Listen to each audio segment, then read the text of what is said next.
لا شريك له إقرارا به وتوحيدا وأشهد أن محمدا عبده ورسوله صلى الله عليه وعلى آله وأصحابه ومن سار على نهجه واستنى بسنته إلى يوم الدين وسلم تسليما كثيرا ومزيدا. يقول الله تعالى في كتابه العزيز: يا أيها الذين آمنوا اتقوا الله حق تقاته ولا تموتن إلا وأنتم مسلمون. يا أيها الناس اتقوا ربكم الذي خلقكم من نفس واحدة وخلق منها زوجها وبث منهما رجالا كثيرا ونساء واتقوا الله الذي تساءلون به والأرحام إن الله كان عليكم رقيبا. يا أيها الذين آمنوا اتقوا الله وقولوا قولا سديدا يصلح لكم أعمالكم ويغفر لكم ذنوبكم ومن يطع الله ورسوله فقد فاز فوزا عظيما. أما بعد فإن خير الكلام كلام الله وخير الهدي هدي محمد صلى الله عليه وعلى آله وسلم وشر الأمور محدثاتها فإن كل محدثة في الدين بدعة وكل بدعة ضلالة وكل ضلالة في النار. Ikhwani fi din, ma'asyiral muslimin wa akhwati Azzani Allah wa iyyakum jami'an. Di kesempatan siang hari ini kita bersyukur pada Allah Subhanahu wa taala atas limpahan nikmat yang Allah curahkan, yang Allah anugerahkan kepada kita dan negeri kita. Belum lama kita menyaksikan banyak di antara semua civitas masyarakat Indonesia bergembira, berbahagia. Sebagian di antara mereka pun tidak jarang kita lihat merayakan kegembiraan mereka dengan berbagai macam perlombaan, dengan berbagai macam acara-acara dan lain sebagainya. Tentu ini adalah mengingatkan kita akan perjuangan nenek moyang kita, kakek dan nenek kita dahulu, di mana mereka dahulu berjuang untuk kita, untuk memerdekakan bangsa kita ini yang alhamdulillah dengan perjuangan mereka dan tentunya ba'dallah azza wa jal, kita hari ini yang merasakan nikmatnya rasa aman, nikmatnya sandang pangan yang cukup.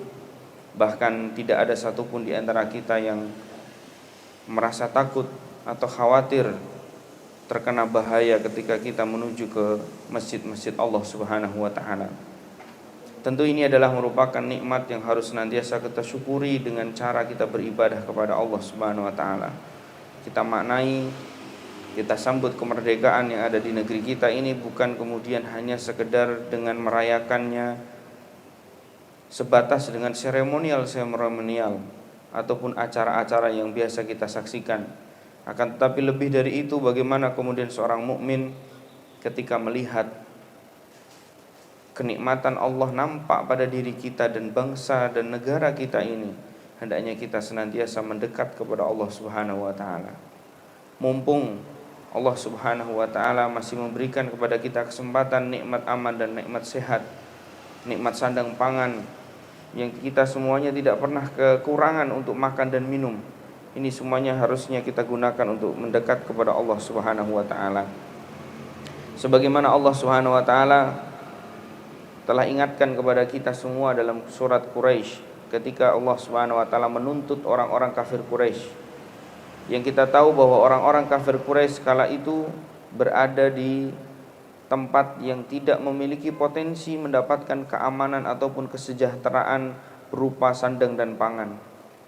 Tetapi dengan adanya Ka'bah yang kala itu Allah Subhanahu wa taala jadikan merupakan sebab datangnya orang-orang tujar di seluruh penjuru kota-kota yang ada di Jaziratul Arab.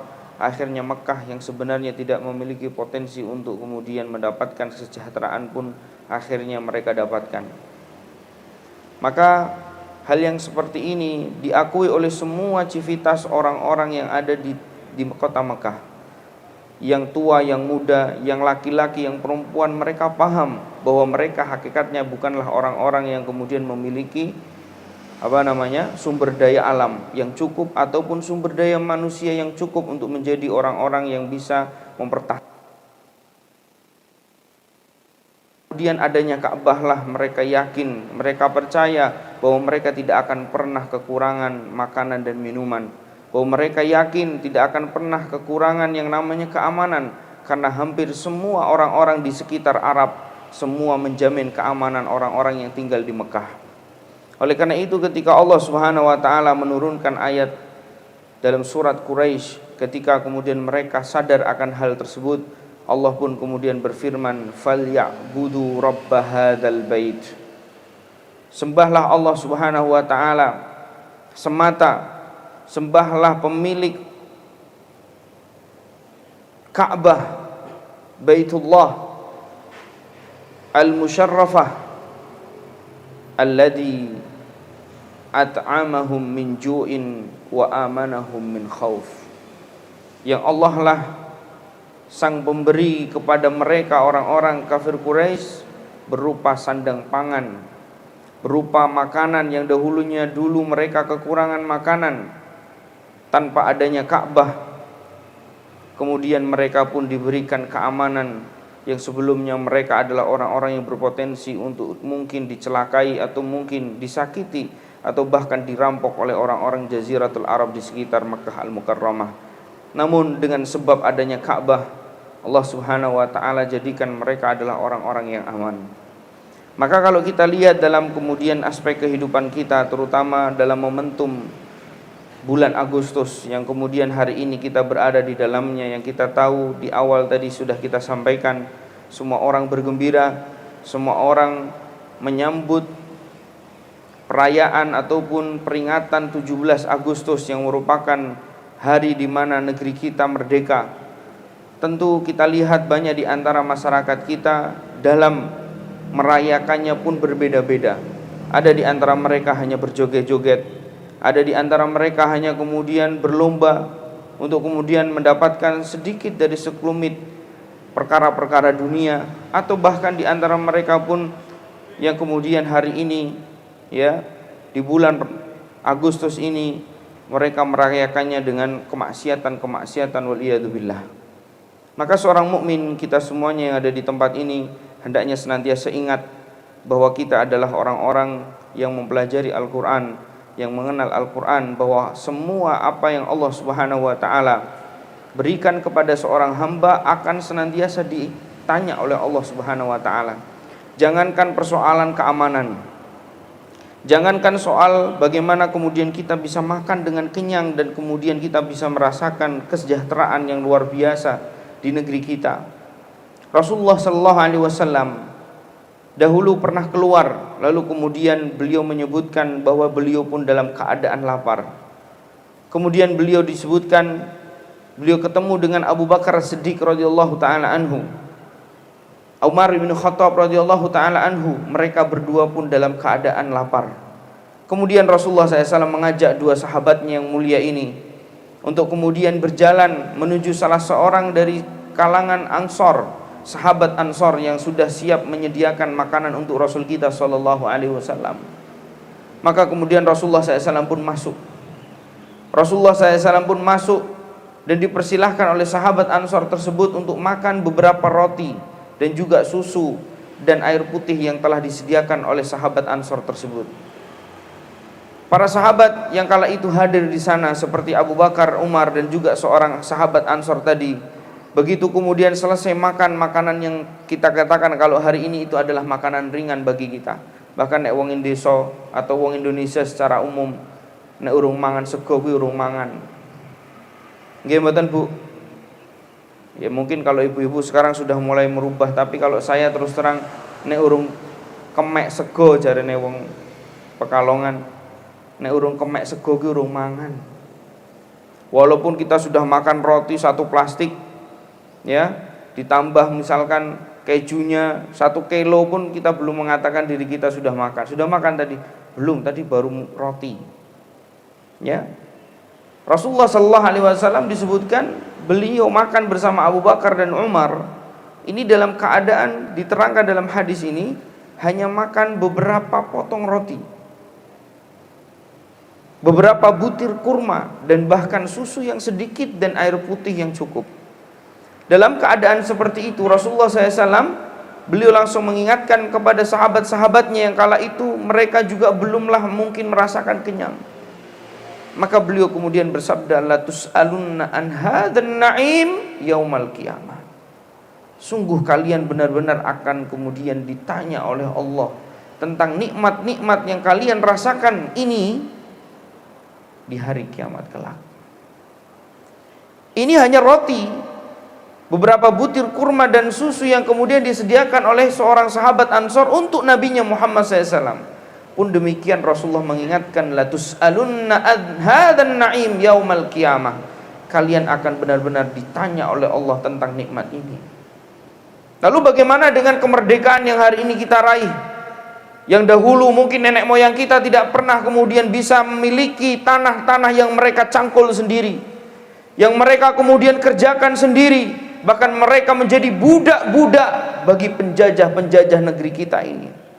Sekarang terbalik, di mana-mana tanah kita ada, di mana-mana mobil kita berserakan, di mana-mana makanan-makanan kita sampai terbuang-buang, di mana-mana anak-anak kita bahkan dengan uang jajan yang kita berikan, mereka bisa membeli apa yang kemudian mereka inginkan di pesantren dan di sekolah-sekolah mereka.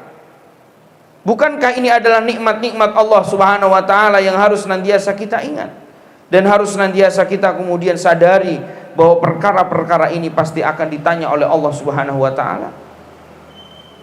Maka Bapak dan Ibu yang dimuliakan oleh Allah Subhanahu wa taala, momentum Agustus yang hari ini di depan mata kita, di hadapan kita, maka hendaknya kita harus kemudian kembalikan perkara-perkara ini kepada agama Allah Subhanahu wa taala.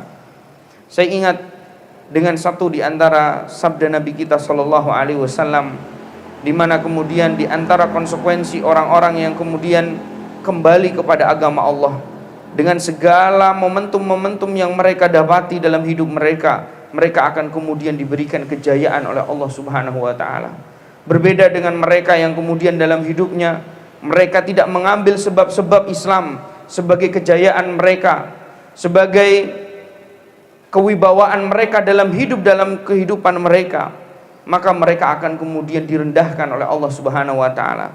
Sebagai contoh dalam satu hadis, Rasul kita sallallahu alaihi wasallam bersabda, "Idza tabayya'tum bil 'inah wa akhadtum adnabal baqar wa raditum biz-zara' sallallahu alaikum dhulla." Kata Nabi alaihi salatu wassalam, kalau seorang mukmin, seorang hamba Allah Subhanahu wa taala sudah mulai mereka gemar bertransaksi dengan transaksi riba, mereka juga kemudian senang bercocok tanam, berternak, mereka menginginkan kehidupan dunia, mengumpulkan pundi-pundi dunia, mengambil kemuliaan-kemuliaan Islam bukan lagi dengan cara-cara Islam, tapi dengan cara-cara kemudian mereka mengumpulkan harta benda, hobi-hobi dunia yang kemudian menyelimuti mereka. Maka kemudian Allah Subhanahu wa taala sebutkan dalam hadis ini, sallallahu alaikum dhulla. Allah pun akan kemudian menjadikan kita adalah orang-orang yang rendah. Allah Subhanahu wa taala akan menjadikan kita semuanya adalah orang-orang yang kemudian dianggap remeh oleh bangsa-bangsa lain, oleh agama-agama lain, oleh orang-orang yang memusuhi Islam. Dan ini memang benar apa adanya, sebagaimana yang kemudian diterangkan oleh Nabi kita sallallahu alaihi wasallam, bahwa di akhir zaman, di zaman-zaman kita ini, benar memang kaum muslimin banyak, benar memang pondok pesantren banyak, benar memang sekolah-sekolah Islam banyak, benar memang adalah kaum muslimin terlihat di jalanan pun menggunakan pakaian-pakaian muslim, wanita-wanita yang menggunakan jilbab-jilbab besar sudah mulai banyak. Tetapi sebagaimana Rasulullah SAW ketika kemudian beliau pernah menerangkan tentang keadaan di akhir zaman, Rasulullah SAW pernah menyebutkan mereka itu adalah seperti makanan-makanan yang dikerumuni oleh binatang-binatang buas. Para sahabat kala itu pun kemudian langsung bertanya, seraya bertanya kepada Rasulullah SAW, awamin killatihim ya Rasulullah, apakah karena sedikitnya jumlah mereka? Rasulullah SAW kala itu menyebutkan, bal kuthur, tidak, jumlah kita banyak. Sebagaimana yang tadi saya terangkan, jumlah kita banyak. Masyarakat di Indonesia ini berapa banyak jumlah kaum musliminnya? Banyak sekali. Pondok pesantren yang berdiri, majelis taklim yang ada, pengajian-pengajian yang ada, kaum muslimin yang kemudian hidup di tengah-tengah kita begitu banyak. Tetapi kemudian Rasulullah SAW menyebutkan walakinnahum ghusaun ka ghusa'is sail, tetapi mereka itu seperti buih yang kemudian larut dan ikut arus dari arus banjir yang kemudian dilewatinya. Maka ikhwani fiddin azani Allah wa iyyakum jami'an, ketika kemudian kita hari ini menyaksikan kemerdekaan negeri kita dengan penuh keamanan, dengan penuh kenikmatan, dengan dilimpahkannya banyak rezeki di antara kita, maka kita jangan kemudian berhenti hanya menjadi orang-orang yang membayangkan kemerdekaan ini kemudian kita nikmati begitu saja hanya untuk diri kita. Tapi bagaimana kemudian kita hari ini berjuang, hari ini kita kemudian memberi manfaat kepada orang lain agar kemudian orang lain mendapatkan manfaat-manfaat dari apa yang kita miliki berupa nikmat-nikmat dari Allah Subhanahu wa taala.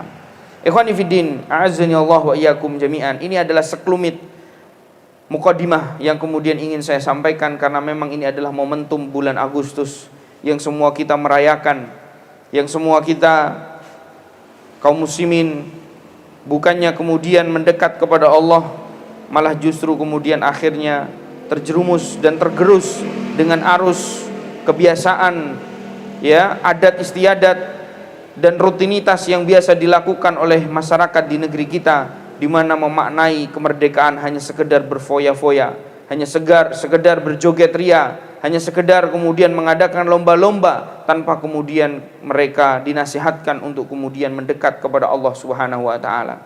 Kita tahu sebenarnya bahwa nikmat aman, nikmat negeri kita merdeka ini adalah nikmat yang besar.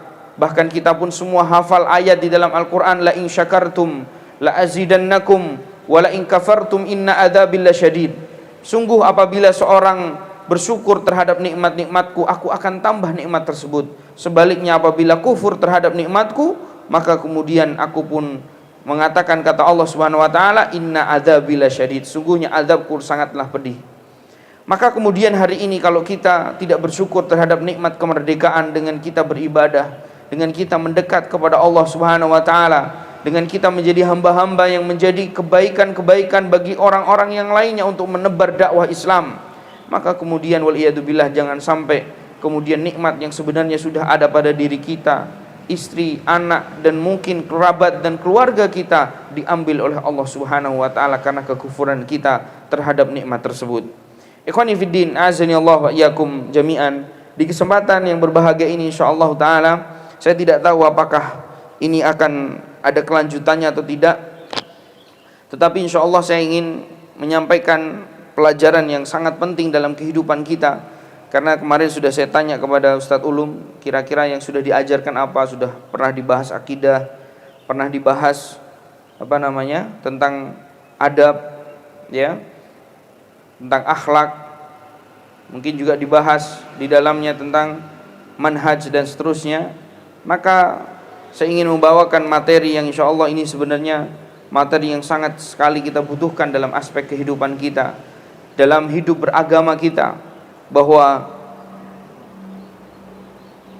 materi ini adalah materi sirah nabawiyah, materi yang insya Allah bapak-bapak dan ibu-ibu di siang yang sudah mendekati duhur ini jadi orang ngantuk ngeten.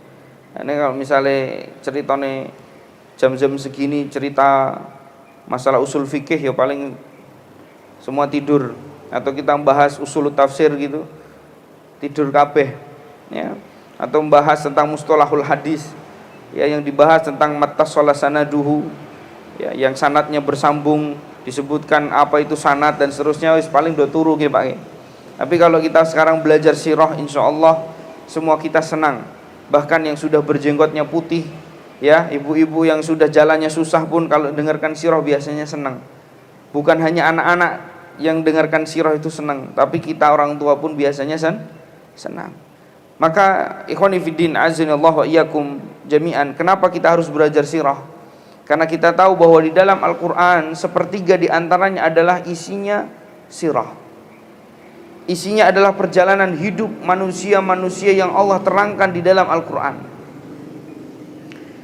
Bayangkan, Al-Qur'an itu adalah hudal linnas wa bayyinatin minal huda wal furqan. Al-Qur'an itu adalah sebagai penjelas, sebagai irsyad, sebagai pembeda, sebagai penerang, sebagai jalan petunjuk. Ternyata isi di dalamnya sepertiga di antaranya adalah tentang kehidupan orang-orang terdahulu. Oleh karena itu, Ali bin Abi Thalib radhiyallahu taala anhu pernah menerangkan, istadil bimakan ala ma huwal kain innal umura ishtibah. Ambillah pelajaran dari orang-orang yang terdahulu. Lihat sejarah kehidupan mereka. Bahkan kalau sekarang para pembisnis, sesekali saya ngobrol dan diskusi dengan teman-teman pembisnis, itu konsep mereka itu biasanya ATM. Apa itu Pak ATM? Amati, tiru, modifikasi. Artinya ini tidak lepas dari sebuah sejarah yang pernah tercatat dalam kehidupan. Namun bedanya kalau kemudian bisnis itu bisa dimodifikasi. Tapi kalau kemudian dalam perkara kehidupan kita berupa menengok dan melihat sejarah kehidupan manusia, tidak bisa kita modifikasi.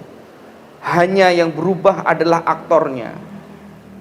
Kalau dahulu orang-orang sukses adalah orang yang jujur, dan orang-orang yang kemudian terlantar dan hina adalah orang-orang yang pendusta, demikian pula hari ini pun sama, namun aktor yang berbeda.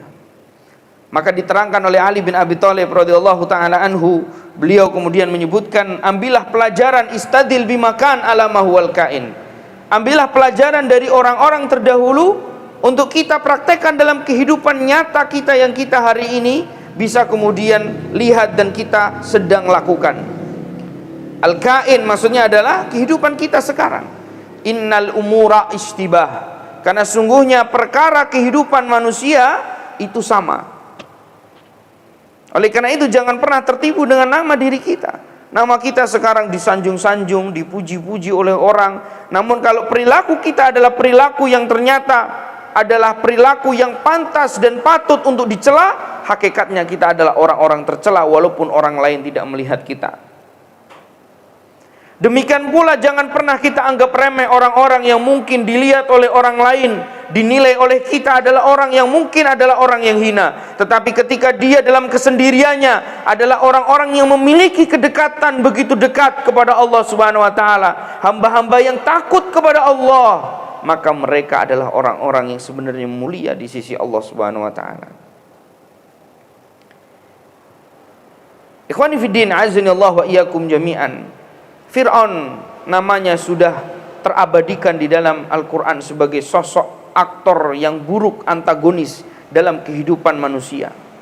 Qarun pun demikian, sebagai sosok yang Allah Subhanahu wa taala ceritakan adalah orang yang begitu bakhil, orang yang begitu sombong, orang yang begitu bangga terhadap ilmu yang dia miliki. Kemudian diabadikan di dalam Al-Quran sebagai kemudian pelajaran bagi umat manusia.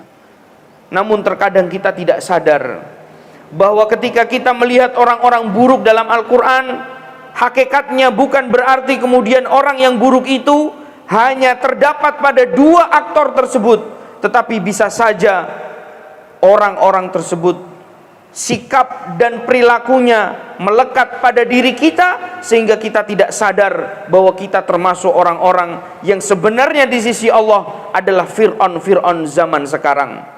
Adalah kita waliyadzubillah Qarun di zaman ini yang kita tidak sadar akan hal tersebut. Ma'asyiral muslimin, ikhwani fiddin, azani Allah wa iyyakum jami'an. Abu Bakar As-Siddiq, Umar ibn Khattab, Utsman ibn Affan, Ali bin Abi Thalib telah wafat. Namun kenapa kisah-kisah orang tersebut, apalagi nabinya Muhammad SAW, diabadikan dengan jelas dengan tinta-tinta emas para ulama kita? Tidak lain tidak bukan kecuali dalam rangka untuk orang-orang setelahnya mengikuti jejak-jejak mereka, para sahabat Nabi kita Muhammad sallallahu alaihi wasallam. Oleh karena itu, ma'asyiral muslimin, azani Allah wa iyyakum jami'an, seringkali saya katakan kepada teman-teman yang mungkin hari ini adalah sebagai penyelenggara pendidikan, yang mungkin hari ini adalah seorang pendidik, yang mungkin hari ini adalah orang tua bagi anak-anak mereka yang kemudian diinginkan untuk menjadi anak-anak soleh dan soleha. Seringkali saya bilang bahwa kita ma'asyiral muslimin, bahwa kita adalah orang-orang yang kemudian diberikan amanah oleh Allah Subhanahu wa taala untuk kemudian menjadi pendidik bagi mereka. Maka apa yang harus kemudian kita lakukan? Tidak lain tidak bukan, kita harus mencontoh orang-orang yang sudah kemudian terlebih dahulu berhasil dalam kehidupan mereka. Jangan pernah kemudian kita dalam mendidik menggunakan cara-cara, metode-metode yang tidak pernah dilakukan oleh orang-orang terdahulu yang sudah jelas kesuksesannya, yang sudah jelas keberhasilannya. Oleh karena itu, bagi siapapun yang kemudian hari ini punya kepentingan untuk mendidik, lihatlah contoh bagaimana Rasulullah SAW mendidik para sahabatnya. Kalau kemudian kita hari ini memiliki kepentingan untuk kemudian mencontoh keberanian yang sebenarnya, maka contohlah orang-orang yang berani di zaman-zaman Rasulullah SAW, di saat beliau masih hidup dan mendidik para sahabatnya, yang kemudian kisah-kisah tersebut adalah sudah dijamin kebenarannya oleh Allah Subhanahu wa taala. Ma'asyiral muslimin, azani Allah wa iyyakum jami'an. Maka pada kesempatan siang hari ini insyaallah saya akan membahas tentang sahabat yang mulia, untuk kemudian kita nantinya contoh kehidupan beliau dalam aspek kehidupan kita, yaitu sosok seorang yang bernama Abu Bakar As-Siddiq radhiyallahu taala anhu. Ikhwani fiddin, azani Allah wa iyyakum jami'an. Insyaallah kita akan membahas tentang sahabat Abu Bakar As-Siddiq. Namun saya tidak tahu apakah ini akan selesai atau tidak, karena waktunya paling tinggal 30 menit ya, sampai 11 ya. Oh tayyib. Ba'da nisfu sa'ah. Ayo. Insyaallah nanti bisa dilanjut sama Ustaz Ulum insyaallah. Ya. Kita akan membahas tentang Abu Bakar As-Siddiq. Siapa di antara kita yang sudah kenal beliau? Namanya saja Ustaz. Ya, namanya saja Abu Bakar As-Siddiq sering kita dengar. Taib. Abu Bakar As-Siddiq, beliau, mungkin ibu-ibu yang bawa catatan bisa dicatat, nama aslinya adalah Abdullah. Nama aslinya Abu Bakar As-Siddiq siapa? Abdullah Ibnu Uthman Ibnu Amir Ibnu Amr. Jadi nama asli Abu Bakar As-Siddiq ini sebenarnya Abdullah bin Uthman, ya, atau yang biasa dikenal dengan Ibnu Abi Kuhafah, ya. Kemudian bin Amr bin Ka'ab bin Sa'ad bin Taim bin Murrah. Nah, ketemu nasabnya Abu Bakar As-Siddiq dengan Nabi kita sallallahu alaihi wasallam di siapa? Di Murrah. Murrah bin Ka'ab bin Lu'ay Al-Quraisy At-Taimi. Jadi Abu Bakar As-Siddiq ini secara nasab itu sambung kepada Nabi kita Muhammad sallallahu alaihi wasallam. Ya, bertemunya di mana? Di Murrah bin Ka'ab. Berarti beliau ini masih kerabat jauhnya Nabi kita Muhammad sallallahu alaihi wasallam. Artinya secara nasab beliau Abu Bakar As-Siddiq bukanlah nasab yang orang-orang biasa, tetapi beliau adalah memiliki nasab yang tinggi, bersambung kepada Nabi Ismail alaihi salatu wassalam. Dan perlu diketahui bahwasanya Abu Bakar As-Siddiq ini adalah awwalu man aslam fil Islam. Beliau Abu Bakar As-Siddiq ini adalah orang pertama kali masuk Islam. Ya. Nah, nanti kita akan sebutkan ada beberapa perbedaan pendapat para ulama apakah yang masuk Islam itu Abu Bakar As-Siddiq yang dulu, maksudnya yang pertama kali masuk Islam, apakah Abu Bakar As-Siddiq ataukah Khadijah binti Khuwailid istri Nabi kita SAW, ataukah Ali bin Abi Thalib radhiyallahu taala anhu.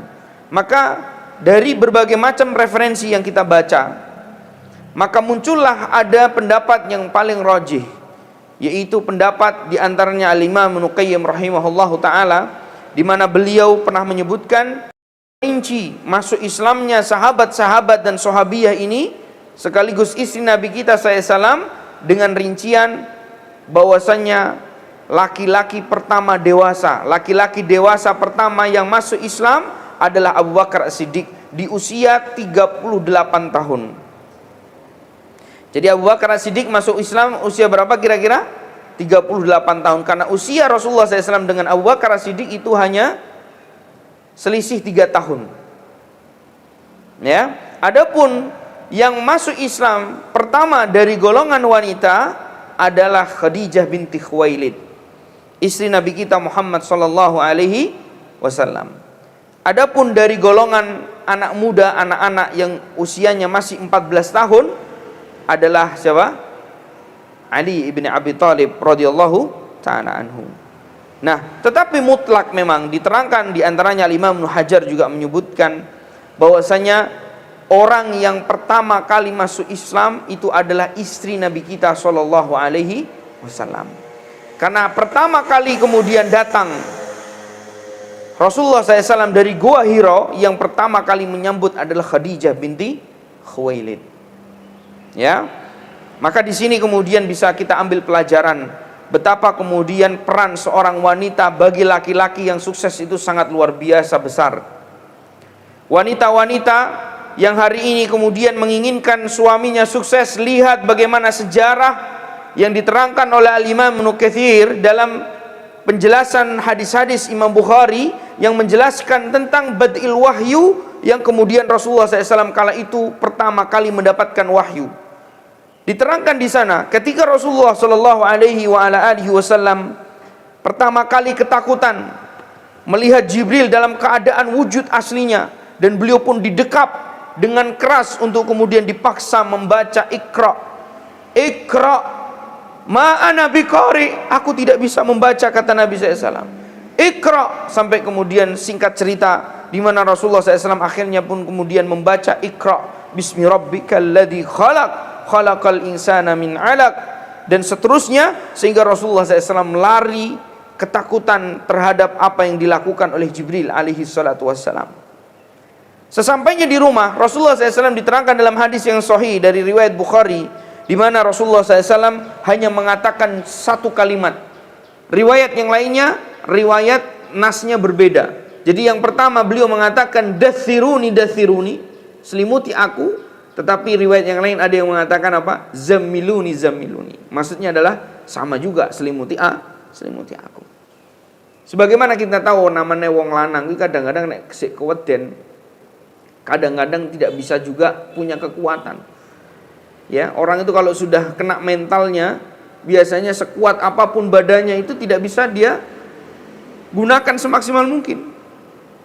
Oleh karena itu, ikhwani fiddin, azanillahu wa iyyakum jami'an, Rasulullah SAW betul-betul ditolong oleh Khadijah binti Khuwailid, istrinya yang tercinta, yang kemudian istrinya mengatakan, sungguh engkau jangan takut wahai suamiku, karena sungguhnya engkau adalah orang yang amanah, orang yang kemudian suka menyambung silaturahmi, orang yang suka kemudian membantu fakir miskin, dan kebaikan-kebaikan suami itu harus punya ciri-ciri yang demikian.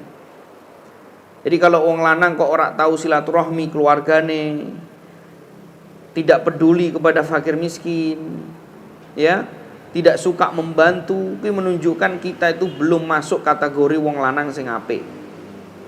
Simpelnya seperti itu. Karena Imam Ibnu Hajar juga memang menyebutkan di antara ciri-ciri laki-laki yang baik yang seperti ini.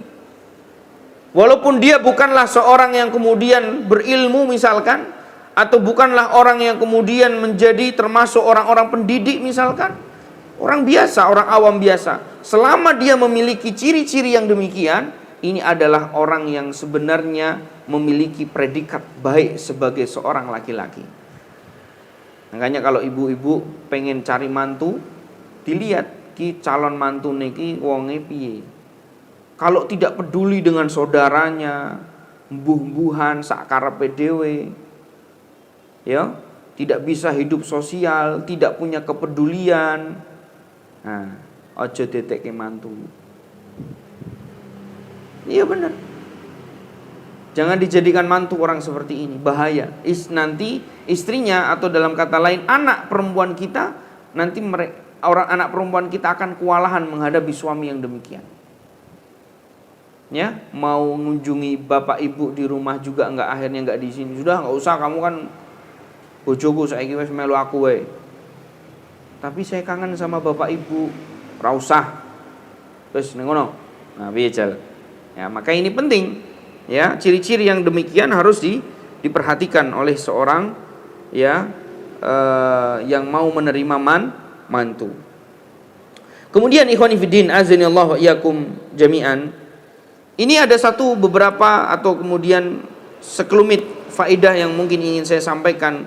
Kebanyakan ibu-ibu ya, ketika kemudian suaminya ada masalah, itu malah cerewet. Mungkin tidak semua ibu-ibu ya, tapi ini saya sampaikan karena ada sebagian ibu-ibu itu kalau suaminya sedang ada masalah malah dicereweti. Ono foto Pak, mbok cerita aja kesuwen.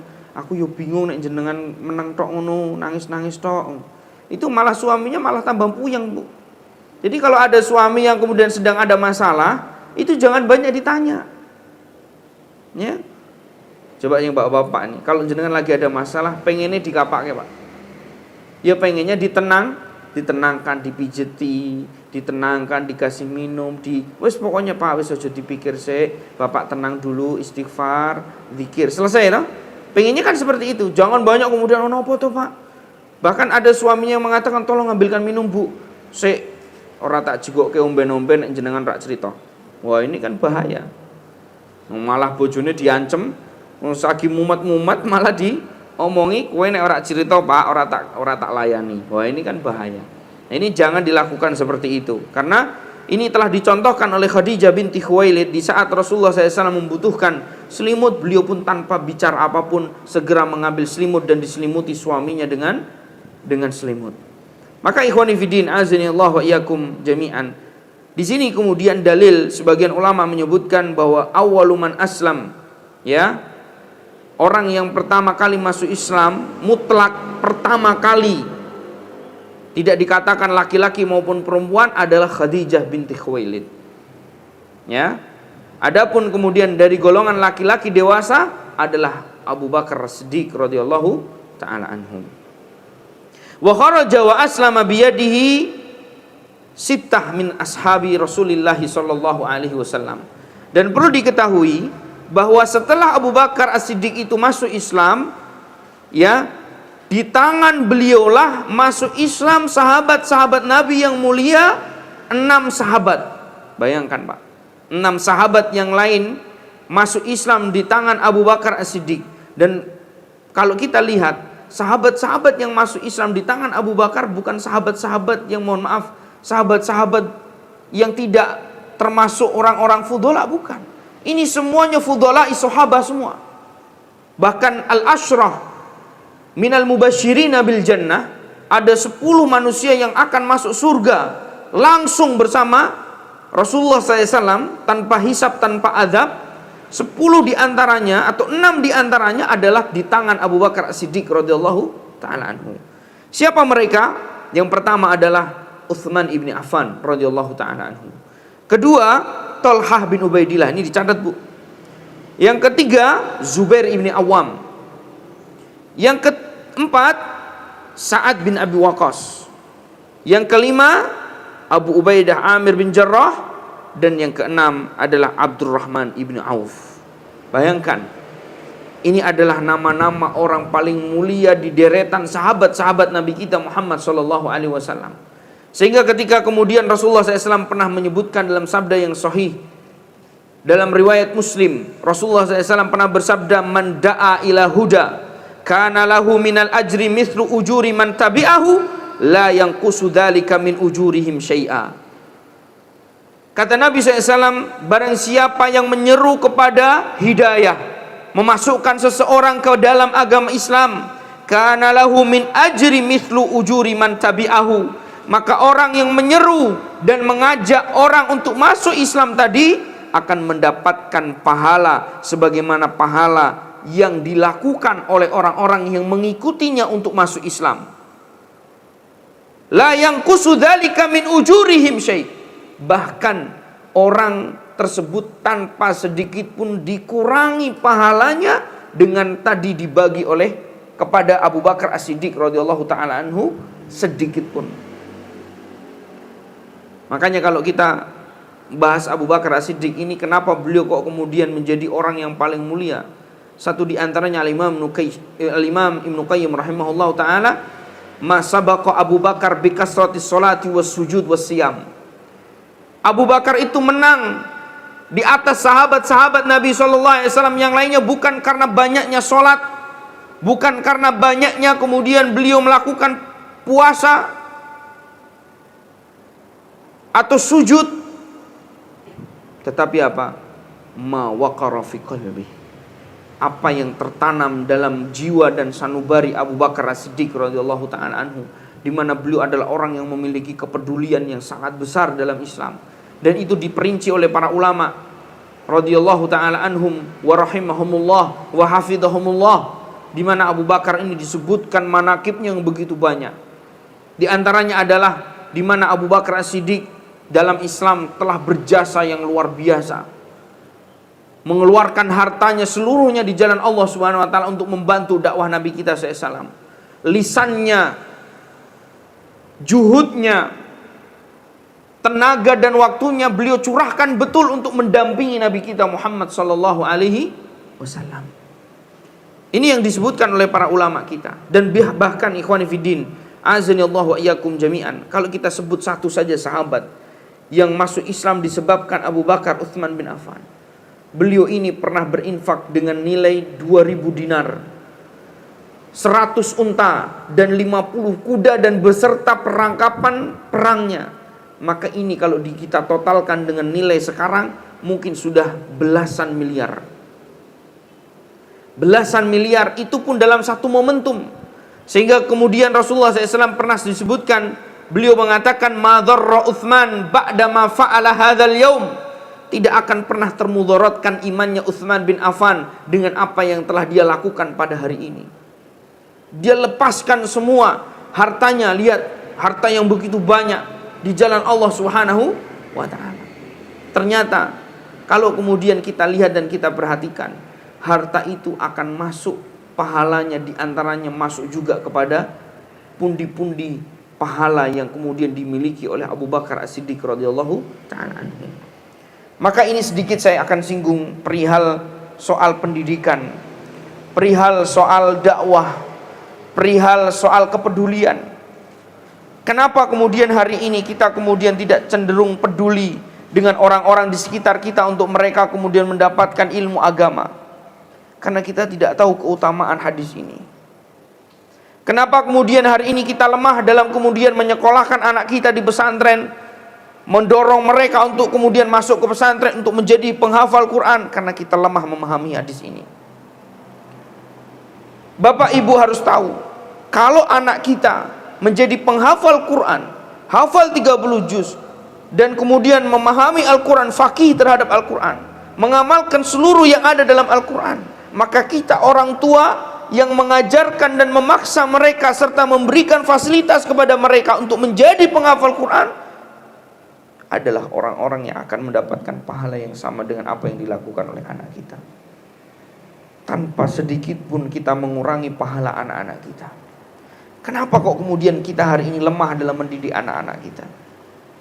Kenapa hari ini kemudian kita melihat ada anak saudara kita, atau mungkin anak tetangga kita, atau mungkin anak yang bekerja dengan kita, tidak kemudian kita fasilitasi mereka untuk di pesantren, untuk kemudian mereka belajar ilmu agama? Karena kita lemah memahami hadis ini. Kita lebih senang ketika kemudian dipresentasikan oleh para pengusaha, kalau Bapak investasi 100 juta, Bapak akan mendapatkan 1 tahun begini, karena usaha ini begini dan begitu. Oh, bagus juga ya, menarik. Saya tak invest 200 juta. Kita lebih senang dengan kemudian tipuan-tipuan dunia yang menggiurkan kita, yang akan menambah kehidupan dunia kita semakin menarik. Dan kita tidak terlalu kemudian tertarik dengan hadis-hadis Nabi kita sallallahu alaihi wasallam, yang ketika kita berkarya untuk umat, berkarya manusia, berkarya kemudian menjadikan orang-orang itu mendapatkan kebaikan Allah, kita tidak terlalu menarik dan tidak terlalu kemudian tertarik dengan hal-hal tersebut. Maka ikhwani fiddin, azani Allah wa iyyakum jami'an, contoh nyata yang hari ini kita saksikan adalah tidak usah jauh-jauh tentang tetangga ataupun orang-orang di sekitar kita. Anak kita saja kadang-kadang kita lemah dalam mendidiknya. Istri kita pun atau sebaliknya pasangan kita, kadang-kadang kita itu sama-sama lemah dalam kemudian mendorong mereka untuk melakukan kebaikan. Bukankah kita membangunkan suami di sepertiga malam, lalu kemudian suami pun mudah akhirnya dengan kita bangunkan, akhirnya berwudu dan melaksanakan sholat, itu adalah merupakan kebaikan yang kita pun akan mendapatkannya. Tapi kenapa kita tidak mau? Tetapi kenapa kemudian kita enggan melakukannya? Tidak lain tidak bukan karena kita lemah dalam memahami hadis ini.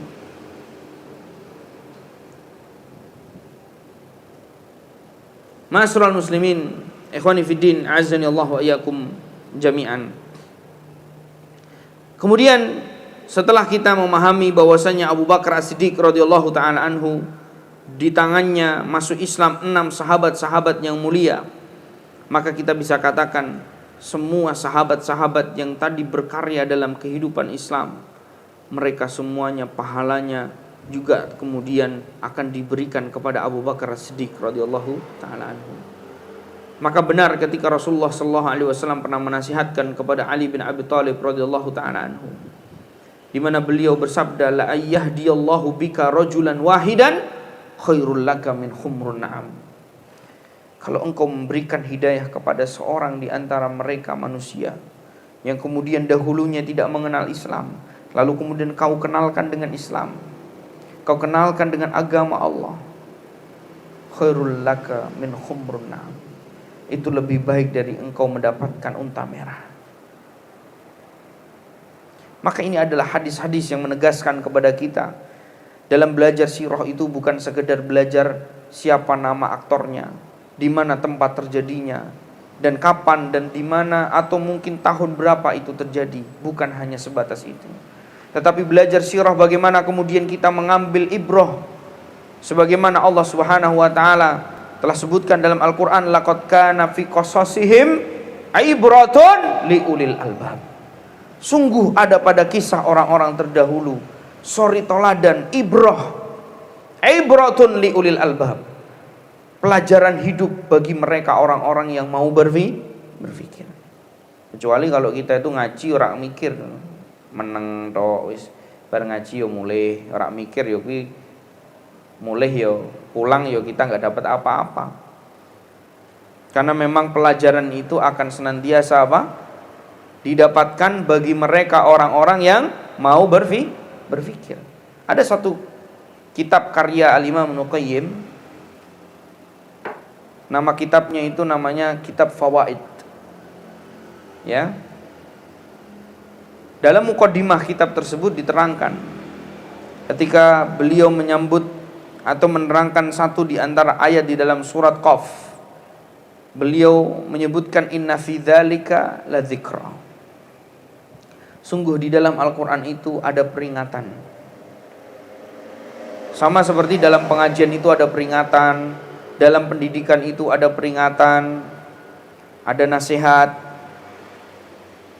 Tetapi nasihat yang mungkin bersumber dari Al-Quran, bersumber dari sunnah, yang mungkin kemudian diaplikasikan dalam ceramah-ceramah Islam, dalam penjelasan-penjelasan para ulama di majlis-majlis mereka ataupun para dai-dai yang kemudian berdakwah di sana, kata Allah Subhanahu wa taala akan bermanfaat, akan berfungsi sebagai nasihat liman kana lahu qalbun, bagi mereka yang sudah memiliki hati,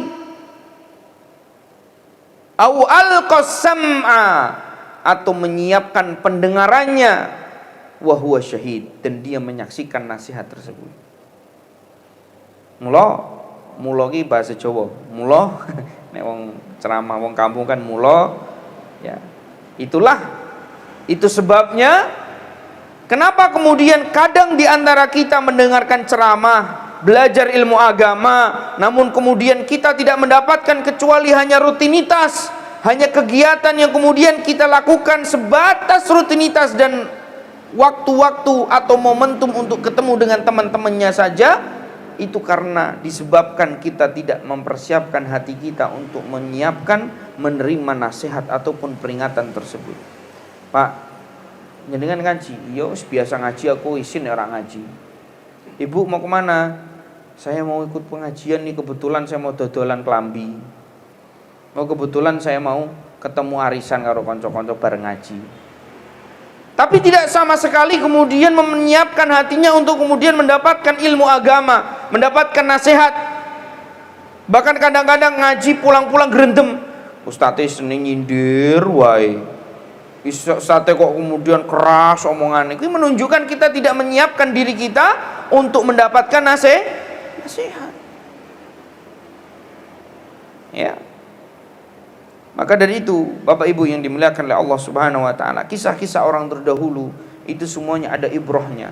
Namun bagi siapa? Bagi mereka orang-orang yang kemudian ulil albab, yang mau berpikir, yang mau mentadaburi, yang mau menjadikan Al-Qur'an sebagai peringatan, yang menjadikan kemudian pengajian-pengajian itu sebagai lentera hidup mereka, sehingga kemudian mereka mendapatkan kebaikan-kebaikan dari menuntut ilmu mereka di jalan Allah Subhanahu wa taala.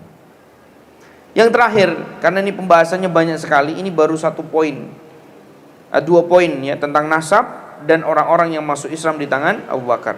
Poin yang ketiga adalah wa Abu Bakar Siddiq radhiyallahu taala anhu yulaqab bil Atiq.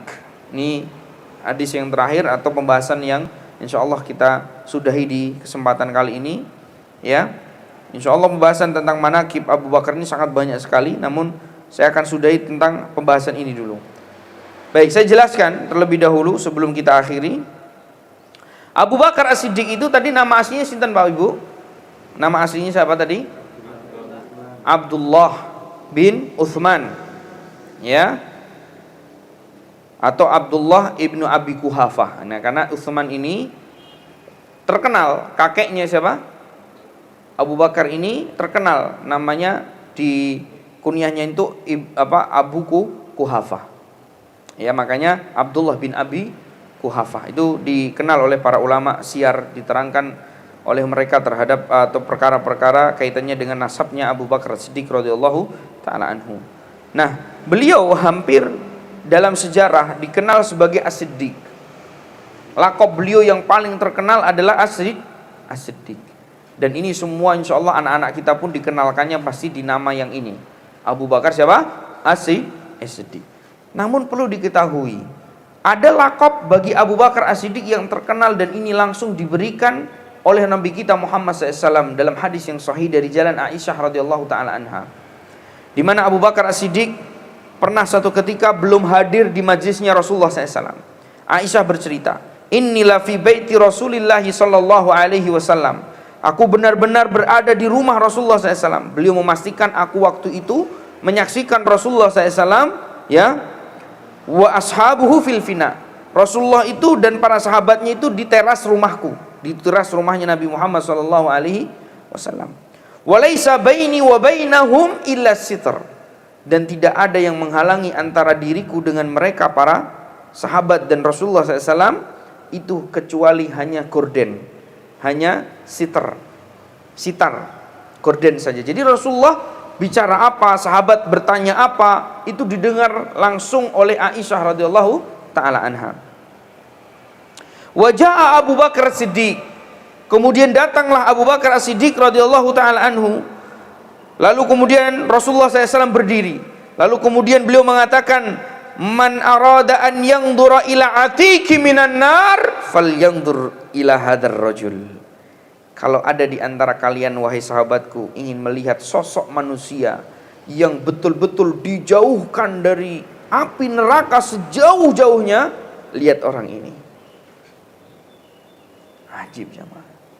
Ini orang belum meninggal, ini orang masih hidup, masih berjalan, tapi sudah dijamin surga oleh Allah Subhanahu wa taala dan Rasulnya sallallahu alaihi wasallam.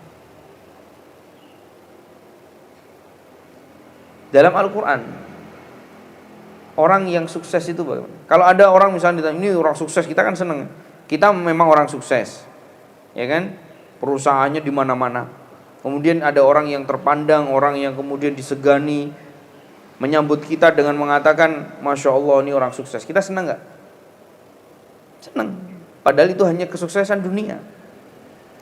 Bagaimana dengan kemudian kesuksesan yang itu dinisbatkan kepada seseorang yang hubungannya dengan kesuksesan dunia dan akhirat. Man arada an yangdura ila atiki minan nar falyangdur ila hadzal rajul. Siapa yang menginginkan untuk ente melihat orang yang dijauhkan sejauh-jauhnya dari api neraka, lihat orang ini. Abu Bakar As-Siddiq jamaah. Orang yang sudah dijamin oleh Rasul kita sallallahu alaihi wasallam. Makanya dalam Al-Qur'an disebutkan faman zuhziha 'anil nar wa udkhilal jannata faqad faz. Barang siapa yang kemudian dijauhkan sejauh-jauhnya dari api neraka, wa udkhilal jannah, dan dimasukkan ke dalam surga, faqad faz, maka inilah orang yang sukses. Dan Abu Bakar Siddiq sudah dikatakan oleh Nabi kita SAW orang yang sukses sejak beliau masih hidup di tengah-tengah para sahabat radhiyallahu taala anhu. Walukiba bil atik. Kemudian dengan hadis itulah Abu Bakar Siddiq dilakopi sebagai al-atik. Demikian Bapak Ibu sekalian yang dimuliakan oleh Allah Subhanahu wa taala, cerita tentang Abu Bakar Siddiq masih sangat banyak, namun waktunya tidak cukup. Waktunya sudah masuk jam 11. Tadi mulai jam 10 lebih sedikit, persis 1 jam. Dan insyaallah taala kita buka sesi tanya jawab. Wallahu taala a'lam bishawab.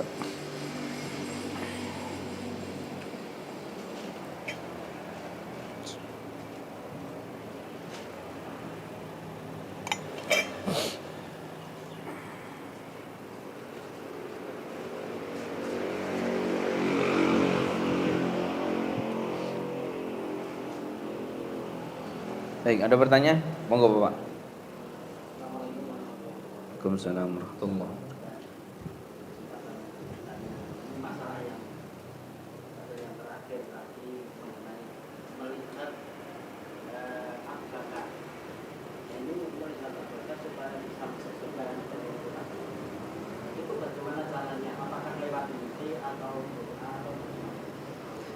Tadi hadis tadi Bapak, ikhwani fiddin azanallahu ayyakum jami'an, maksudnya adalah man arada an yangdura, barang siapa yang ingin melihat sosok seseorang yang dijauhkan dari api neraka. Jadi bukan berarti kita mau melihat Abu Bakar, bukan. Maksudnya pada saat itu para sahabat yang masih hidup datang Abu Bakar, kemudian Rasulullah kemudian menyambut Abu Bakar dengan ucapan tadi, "Wahai sahabatku, kamu mau lihat orang yang dijauhkan dari api neraka enggak? Nih orangnya."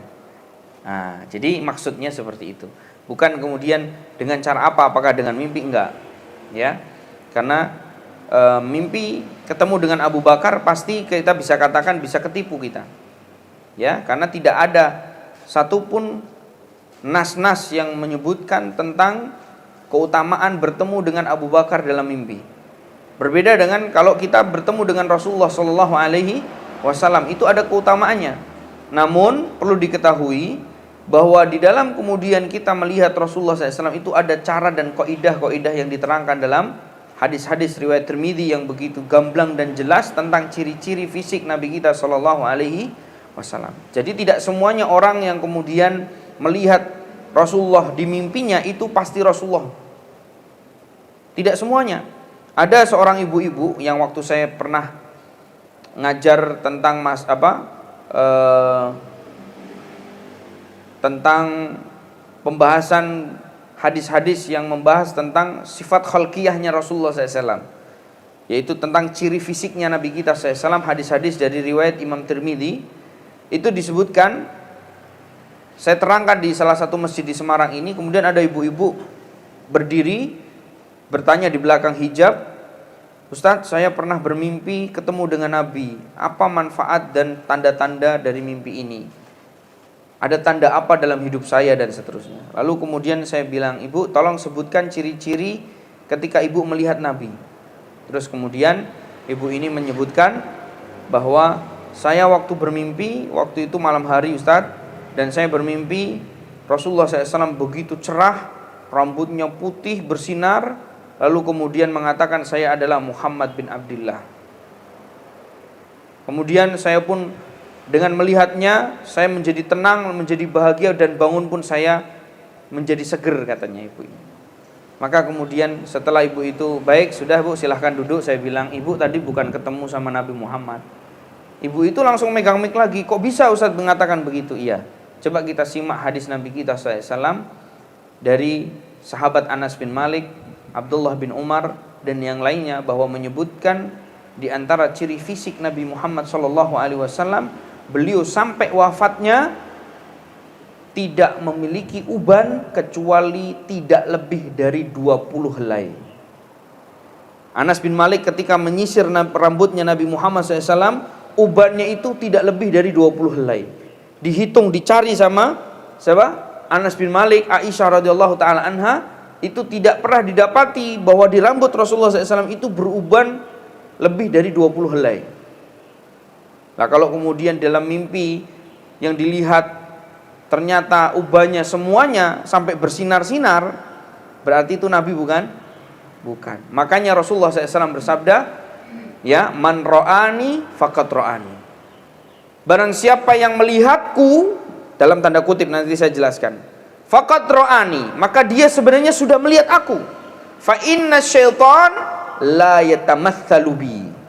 Karena sesungguhnya syaitan itu tidak akan pernah bisa menyerupai aku. Paham di sini? Sehingga kalau kemudian ada syaitan mengatakan saya Muhammad, tapi dia ciri-ciri fisiknya tidak seperti Nabi Muhammad, berarti ini bukan Nabi Muhammad. Paham di sini ya?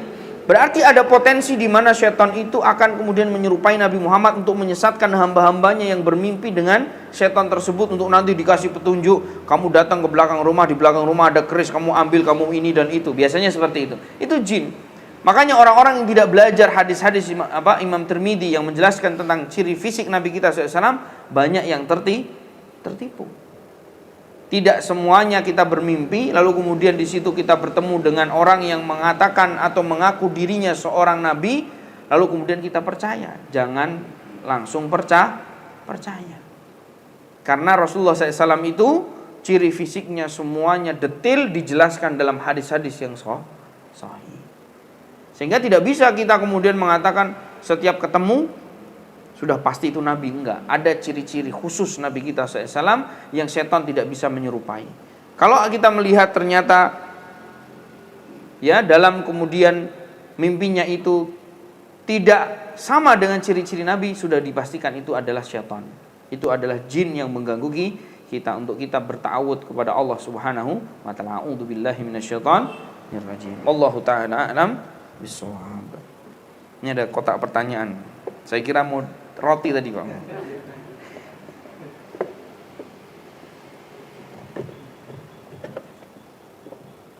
Ada. Bismillah. Afan izin bertanya seputar acara kemerdekaan. Semisal mendapat undangan mengikuti acara seperti jalan sehat bersama yang di dalamnya ada potensi ikhtilat, musik, door prize, bagaimana pendapat Ustaz? Taib. Yang pertama, ya, undangan itu kita harus kemudian tahu, sebagaimana yang tadi Ibu sudah tanyakan dalam pertanyaan itu, yang berpotensi di dalamnya itu ikhtilat, kemudian musik, kemudian joget-joget, kemudian saling memandang dan seterusnya. Kita bisa katakan itu adalah undangan yang berpotensi besar untuk kemudian kita terjerumus pada kemaksiatan-kemaksiatan yang oleh orang lain tidak disadari itu sebuah kesalahan, tapi kita yang sudah ngaji dan sudah belajar, itu adalah perkara yang jelas nyata adalah merupakan hal-hal yang sangat berpotensi besar kita terjerumus pada maksiat-maksiat tadi. Maka seperti apa? Maka kita katakan kalau memang undangan itu kita ditujukan untuk kita, ya, maka kita tidak perlu menghadirinya. Nanti kan ada pertanyaan, Ustaz, nanti kita dikira nggak berhidup sosial, tidak bermasyarakat, tidak kemudian kita akhirnya orangnya ternyata yang jilbabnya besar-besar itu, atau yang sudah ngaji di sana itu ternyata nggak mau hadir. Enggak. Maka dari itu kita dalam hal-hal bermasyarakat kita harus cerdas. Tidak semuanya perkara-perkara undangan yang diundang oleh masyarakat itu tidak kita datangi. Ada hal-hal undangan-undangan yang bisa kita datangi. Contoh rapat RT. Masuk rapat RT, saya belum pernah, saya hadir rapat RT itu RT-nya manggil biduan tuh enggak pernah saya. Enggak pernah saya selama berhidup di masyarakat itu. Kalau saya hadiri yo paling rapat RT mentok-mentoknya yo paling karena ada saya Ustadz monggo ceramah gitu kan. Monggo Ustadz yang ceramah gitu. Paling itu aja, mentok-mentoknya ya rapat, iuran berapa, itu hadiri. Kalau kemudian biasanya akomodasi makanannya atau kemudian makanan-makanannya biasanya cuma tempe goreng, ya kita kalau bisa bawa durian. Nah, bawa durian nih monggo, ini saya bawa durian. Kita hidup gerapiak seperti itu selama tidak ada hal-hal yang kemudian memudaratkan agama kita. Hadiri. Nanti pada saat kemudian kita tidak ikut di acara-acara mereka yang notabene kemudian mereka itu masih ada joget-jogetnya, masih ada ikhtilatnya, masih ada ini dan itunya, maka dengan sendirinya masyarakat paham, oh kalau bapak dan ibu fulan itu nggak datang kalau urusan-urusan yang ruwet-ruwet kayak gini nggak bakalan datang, tapi kalau yang baik-baik, yang rapat-rapat resmi, ya kontribusi memberikan yang baik-baik, misalkan bangun masjid, oh dia paling banyak, otomatis ora bakalan digelendengi, ora bakalan digunjing lah, tak jamin. Tapi kalau kemudian bangun masjid iuran ya ora melu, merbaiki jalan ya ora melu, kerja bakti ora tau metu, joget-joget apa meneh, wis to bar jenengan. Pahala selalu datang ke rumah kita, diglendengi saentek-enteke. Ya. Makanya Bapak Ibu yang dimuliakan oleh Allah Subhanahu wa taala, ini harus kita pahami. Intinya kita enggak perlu datang undangan-undangan yang kemudian mengajak kepada diri kita untuk bermaksiat tadi. Karena kebanyakan masyarakat kita enggak tahu yang namanya joget-joget ning dalan, lanang wedok bareng, melaku bareng gendengan, lalu kemudian suk-sukan, lalu kemudian ayo ibu-ibu lomba joget, terus kemudian ibu-ibu itu kan mereka nggak tahu kalau itu maksiat, mereka nggak tahu kalau itu keliru, itu kesalahan. Nah kita yang sudah tahu ya jangan ikut, ya. Waliyadzubillah, kalau kemudian ada kemaksiatan yang kemudian dilakoni atau dijalani oleh sebagian masyarakat kita, lalu kita mendiamkan, kalau mereka diadab, mereka kemudian ditimpakan musibah oleh Allah, kita pun kena. Dan itu diterangkan dalam hadis Riyadhus Shalihin dari jalan Aisyah radhiyallahu taala anha, di mana Rasulullah SAW pernah menyebutkan ada satu kampung yang kemudian dihancurkan seluruhnya oleh Allah Subhanahu wa taala. Kemudian Aisyah radhiyallahu taala anha waktu itu bertanya, "Kaifa yuhsyafu bi awalihim wa akhirihim wa fihim aswaquhum faman laisa minhum?" Bagaimana kok kemudian dihancurkan semuanya? Padahal di dalam kampung tersebut masih ada orang-orang baik. Maka kemudian apa? Rasulullah SAW menyebutkan, "Tsumma yub'atsuna ala niyatihim." Iya, dihancurkan semuanya, namun nanti dibangkitkan tentu dalam keadaan masing-masing. Kalau dia orang baik akan dibangkitkan dalam keadaan baik. Tetapi di sini diterangkan oleh para ulama kita, di antaranya Syekh Salim bin Id Al-Hilali yang mensyarah kitab Riyadhus Shalihin yang dijudulkan oleh beliau Bahjatun Nadirin Syarh Riyadhus Shalihin. Beliau kemudian menyebutkan di sini tahdzir adalah peringatan bagi siapa? Bagi orang mukmin kalau hidup bermasyarakat, hati-hati. Cari tetangga yang baik, cari komunitas yang baik. Jangan asal beli rumah.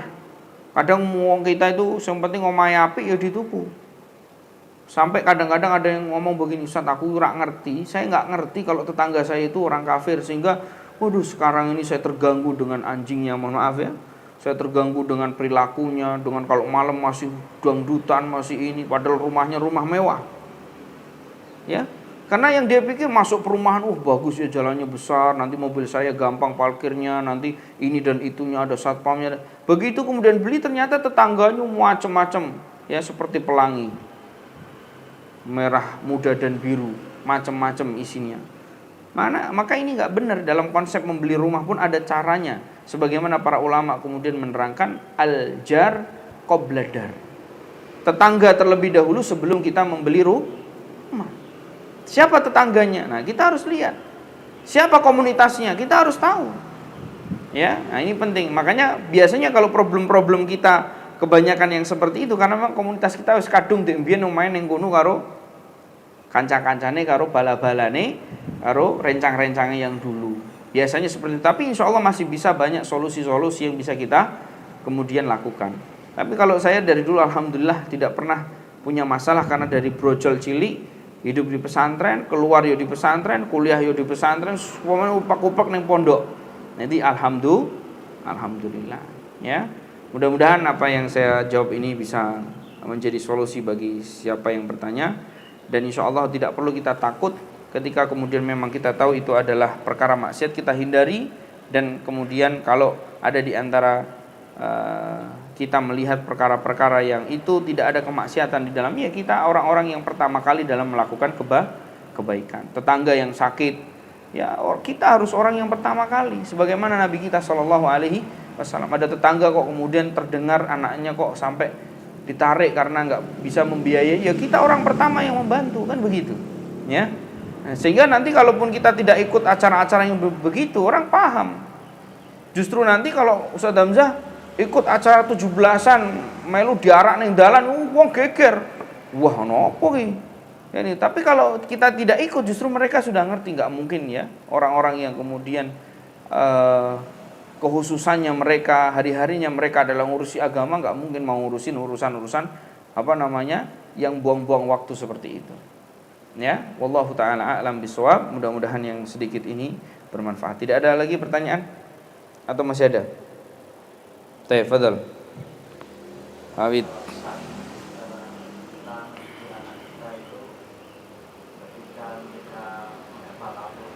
Nggih. Nggih.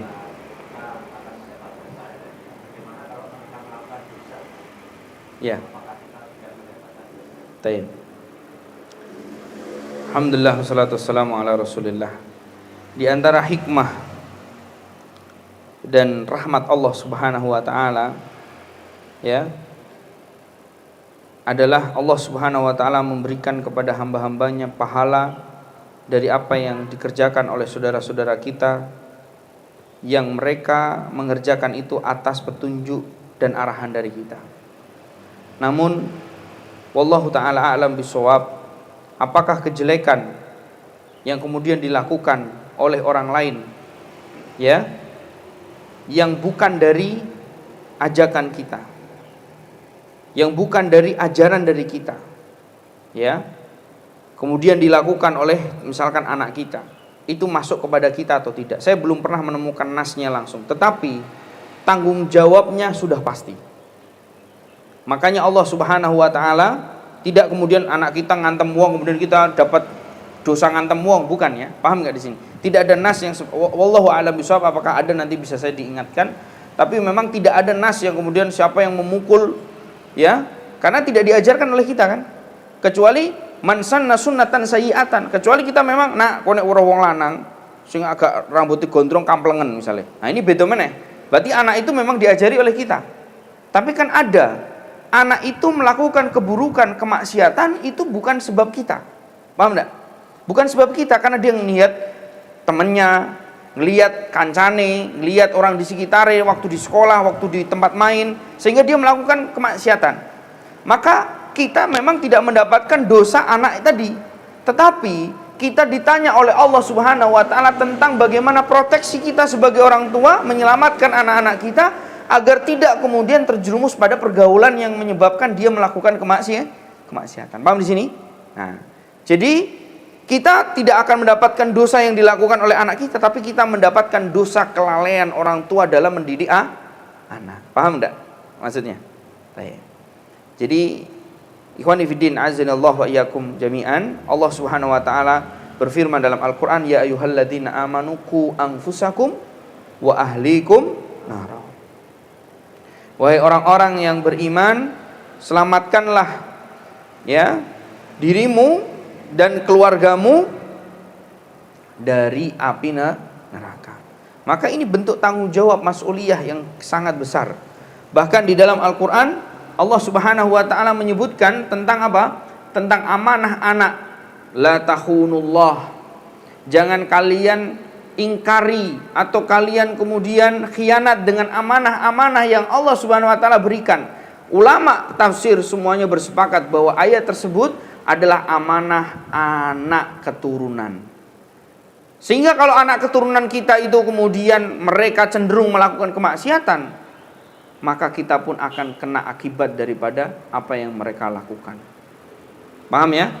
Nah, sebagaimana Rasulullah SAW menyebutkan dalam hadis yang sahih, kullu mauludin yuladu alal fitrah. Setiap anak yang lahir itu terlahir dalam keadaan fitrah. Fa abawahu yuhawidanihi au yunassiranihi au yumajjisanihi. Hanya saja bapaknya yang menjadikan dia Yahudi, menjadikan dia Nasrani, ataupun menjadikan dia seorang Majusi. Sehingga di sini yang kemudian kita pahami dari ayat-ayat dan juga hadis-hadis Rasulullah, ketika ada pertanyaan, ketika anak saya maksiat, saya dapat dosa maksiat, anak saya tidak. Secara spesifik anaknya jenengan ngantem anak wong, itu memang jenengan tidak dapat dosanya. Tetapi tanggung jawab sebagai orang tua terhadap apa yang dilakukan anak itulah yang kemudian akan dipertanggungjawabkan di sisi Allah Subhanahu wa ta'ala. Karena banyak sekali orang tua yang kemudian mendapati anaknya kemudian dipenjara menggunakan narkoba, bahkan membunuh waliyadzubillah, bahkan bermaksiat, berzina dan seterusnya. Orang tuanya nggak tahu dan orang tuanya tidak pernah sama sekali mengajarkan kepada anak-anaknya. Tetapi kalau kita runtut, kalau kita teliti dan kita perhatikan, ternyata sebab kenapa anaknya melakukan yang demikian tidak lain tidak bukan karena kelalaian orang tua terkait pendidikan anak-anak mereka. Wallahu ta'ala a'lam bissawab. Demikian, tidak ada lagi pertanyaan. Kita akhiri dengan doa kafaratul majlis. Subhanakallahumma bihamdika asyhadu an la ilaha illa anta astaghfiruka wa atubu ilaik. Assalamualaikum warahmatullahi wabarakatuh.